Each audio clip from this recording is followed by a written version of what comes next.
Mengapa kita membuat tanda salib kecil di dahi, di bibir, dan di dada sebelum mendengarkan sabda Injil suci?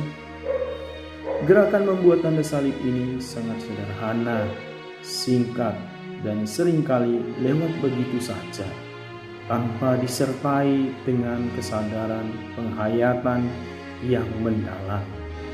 Padahal maknanya sangat penting untuk membawa hati dan pikiran kita lebih terarah pada sabda ilahi yang akan kita dengar. Seringkali dalam praktiknya, gerakan ritual membuat 3 tanda salib kecil ini menjadi rancu antara tindakan yang dilakukan dengan kata-kata yang menyertai tindakan dalam sebuah liturgi. Karena bersamaan dengan gerakan tersebut, biasanya umat melakukan sambil menjawab, "Dimuliakanlah Tuhan," sebagai tanggapan atas seruan imam. Inilah Injil Yesus Kristus menurut Injil Lukas, atau Injil Matius, atau Injil Markus, atau Yohanes. Sebenarnya gerakan ritual membuat 3 tanda salib tidak dimaksudkan sebagai gerakan untuk menyertai seruan "Dimuliakanlah Tuhan". Jadi sebaliknya, kita secara sadar menjawab terlebih dulu seruan imam yang menyatakan dari Injil mana yang akan dibacakan saat itu.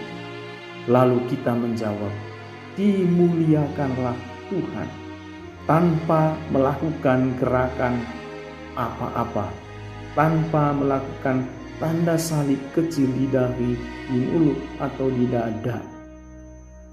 Baru kemudian setelah kita menjawab "Dimuliakanlah Tuhan", baru kita membuat tanda salib di kening, di bibir, dan di dada. Apa maksudnya?